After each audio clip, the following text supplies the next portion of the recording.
참 좋으신 예수님, 오늘도 주님의 은혜에 감사를 드리며 이 새벽에 문안 인사 올려드립니다.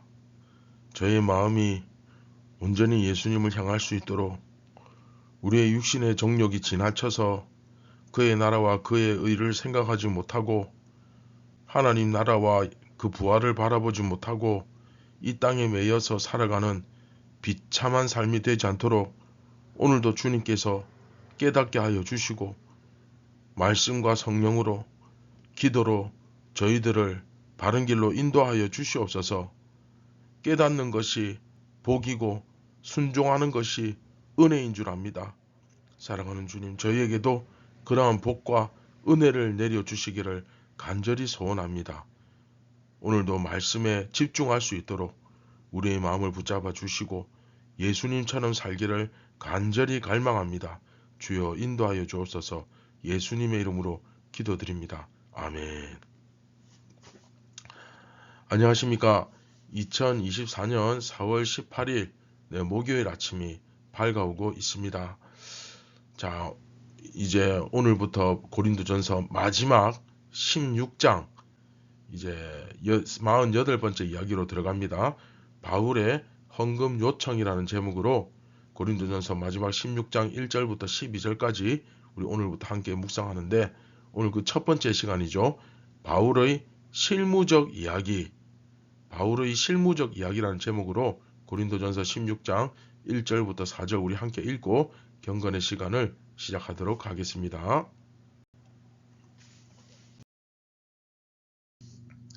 성도를 위하는 연보에 관하여는 내가 갈라디아 교회들에게 명한 것 같이 너희도 그렇게 하라. 매주 첫날에 너희 각 사람이 수입에 따라 모아두어서 내가 갈 때에 연보를 하지 않게 하라. 내가 이를 때에 너희가 인정한 사람에게 편지를 주어 너희의 은혜를 예루살렘으로 가지고 가게 하리니, 만일 나도 가는 것이 합당하면 그들이 나와 함께 가리라. 아멘.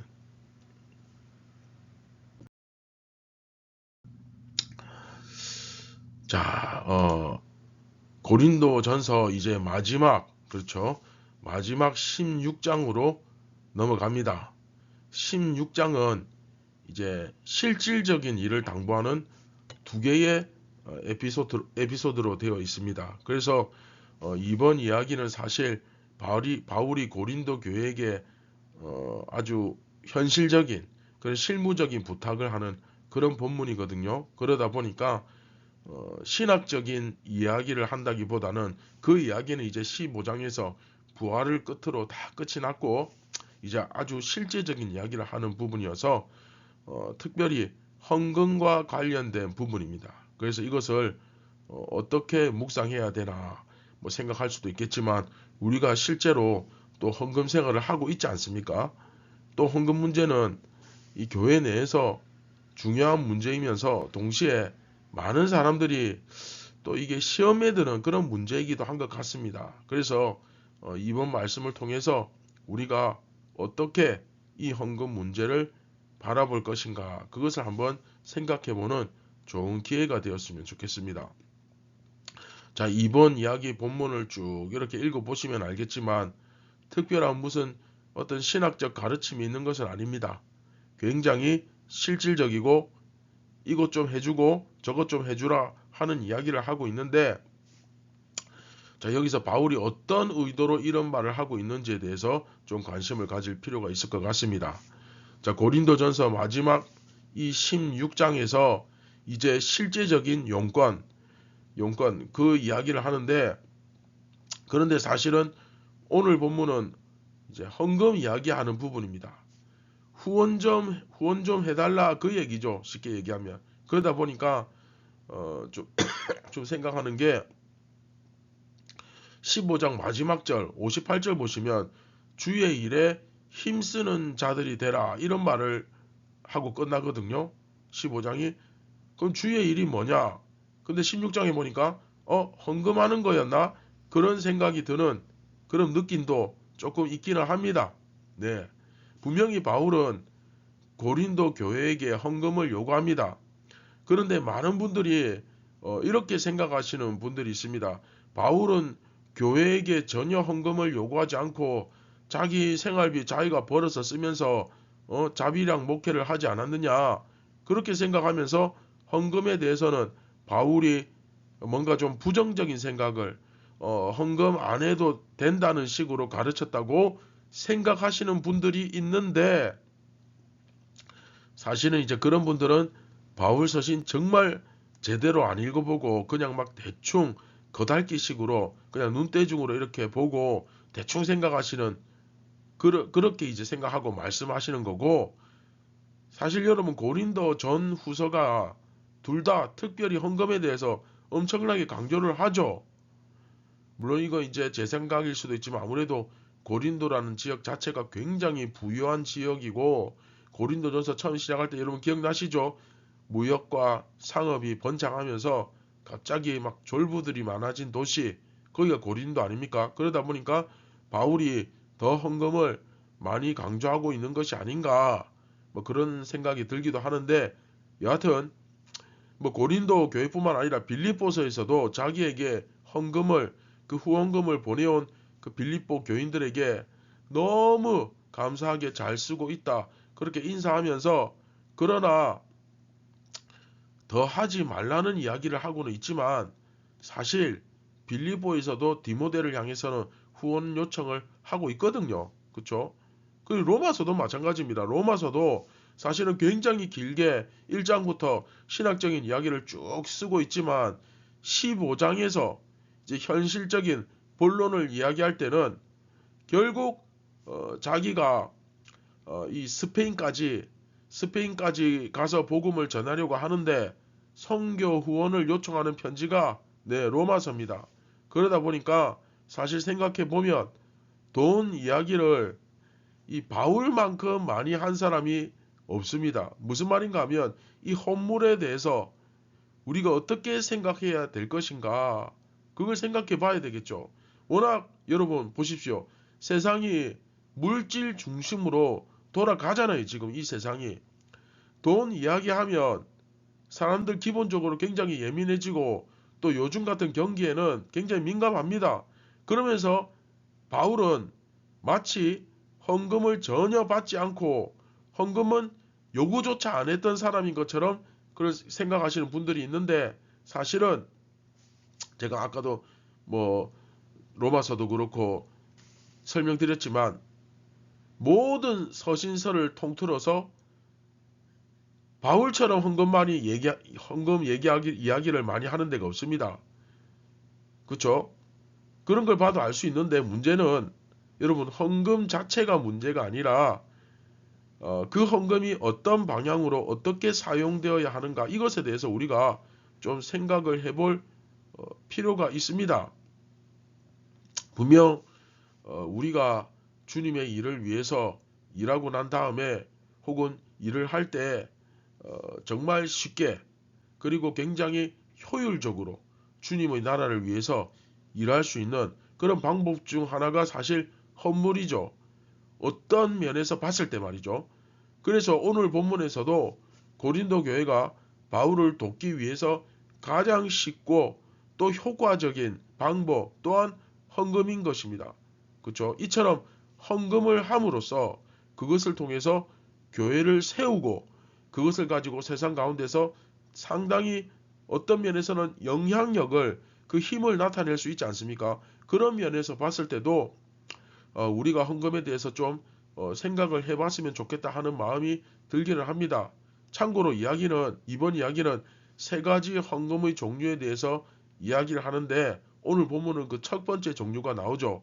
그 첫 번째 헌금의 종류가 뭡니까? 바로 본문 1절 성도를 위하는 연보, 그렇죠? 성도를 위하는 연보에 관해서는 하면서 본론이 나오는 거죠.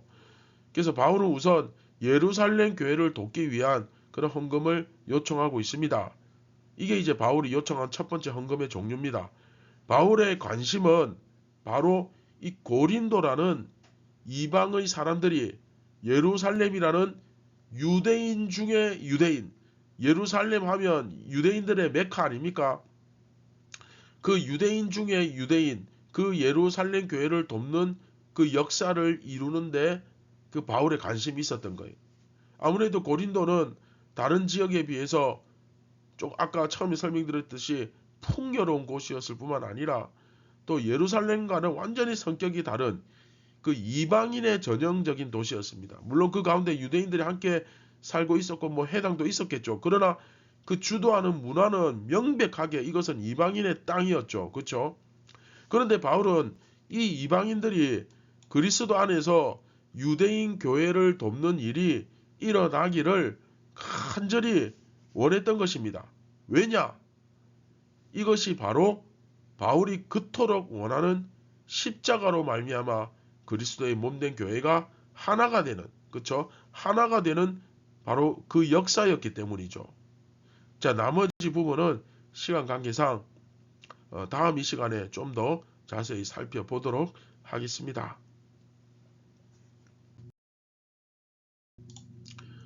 자, 말씀을 맺도록 하겠습니다. 오늘 본문 전체를 이렇게 다 보지는 못했지만 결국 이 헌금에 대한 몇 가지 기본적 원칙을 우리가 알 수 있죠. 자, 오늘 첫 번째가 나왔는데 첫째는 바울은 이 헌금이 십자가로 말미암아 그리스도의 몸된 교회가 하나 되는 역사에 사용되기를 원했다는 사실입니다. 그러면 이 헌금도 결국 여러분 뭐가 되겠습니까? 네, 교회를 세우는 데 사용되니까 네, 은사가 되겠죠. 나머지 원칙들은 우리가 내일 본문을 좀 더 읽고서 살펴보겠지만 결국 오늘 우리가 배울 수 있는 중요한 교훈 그건 뭡니까? 자, 여러분 기억납니까? 고린도전서는 무엇으로 시작해서? 네, 십자가로 시작해서 부활로 끝나는 책입니다. 그렇죠?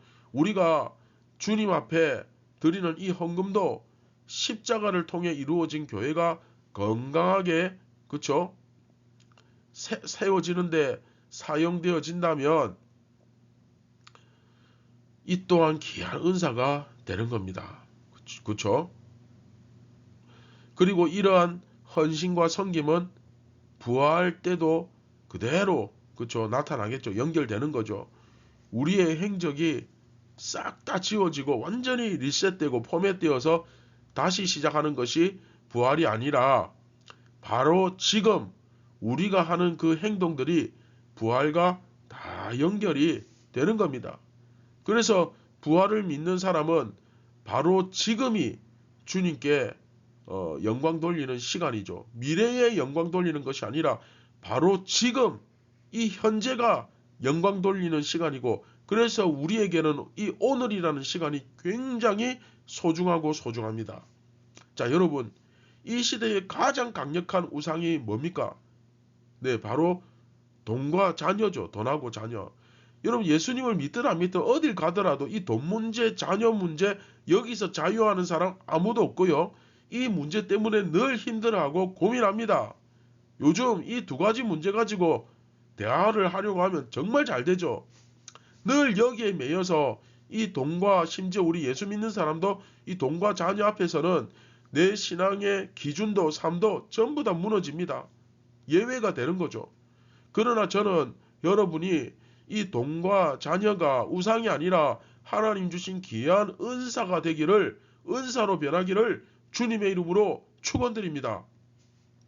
이것을 회복하기 위해서 저는 주님께서 우리에게 두 가지 길을, 대안을 제시해 주셨다고 저는 생각합니다. 그 첫 번째가 뭐냐? 바로 십자가의 정신이죠. 십자가의 정신을 회복하는 것. 두 번째는 뭐냐? 바로 부활의 신앙입니다. 이것은 고린도전서를 시작하면서 끝날 때까지 어쩌면 계속해서 강조된 내용이고, 이 부활과 십자가에 관련된 것만 해도 다 합치면 거의 2달 가까이 아마 될 거예요. 그쵸? 뭐 너무 길게 설명했기 때문에 뭐 자세히 언급하지는 않겠습니다. 그런데 여러분, 십자가의 정신을 살아내는 길이 무엇입니까?